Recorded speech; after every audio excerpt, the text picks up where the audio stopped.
When I was in college, I volunteered to be a part of a film project by one of my GSA friends. The questions were all about my hair, which I had a lot of feelings about. Longtime watchers will know that I dyed my hair blonde for years in an attempt to hold on to my fading youth, but back when I was a teenager, I used to go full red. At the point in my timeline when this story took place, I was slowly returning to my natural hair state and willing to talk about it. Most of the questions the interviewer asked were pretty easy for me, even when they got introspective.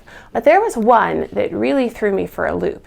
She asked, "How does race influence your relationship with your hair?" I had no idea what she meant. I knew, obviously, that people of different races had hair that looked different, but I'd never thought about it long enough to form a real opinion about how my relationship with my hair was influenced by my race. When the film project came out, I watched it and I was intrigued by the section which I'd struggled with the most. As I remember it, one interviewee, whom I also knew, talked at length about how easy and manageable her white hair was and how she had to remember her privilege with regards to having hair that blended in and matched what everyone else expected and with what everyone else did. At the time, I disagreed and was glad I'd stayed quiet.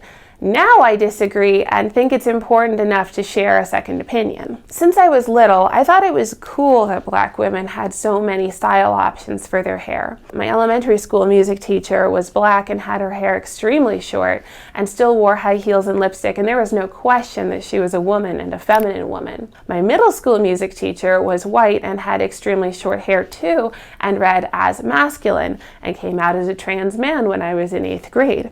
As an adult, I know that there's more to it, but the symmetry of this situation is kind of funny. Anyway, I remember how, as a kid, seeing people of different races with wildly different styles of hair challenged my thinking, not only of what the rules were, especially as they applied to me, but of who was allowed to break the rules. In my memory, the fishmonger had dreads down to his knees. I'd never seen a white man with hair like that, and I got the impression that white men kept their hair a certain way, and Black men could do some other things if they wanted. I'm not trying to romanticize who gets to break the rules. I've read the articles and the studies about how people talk about Black hairstyles and what happens when white celebrities choose to wear dreadlocks and other traditionally Black hairstyles.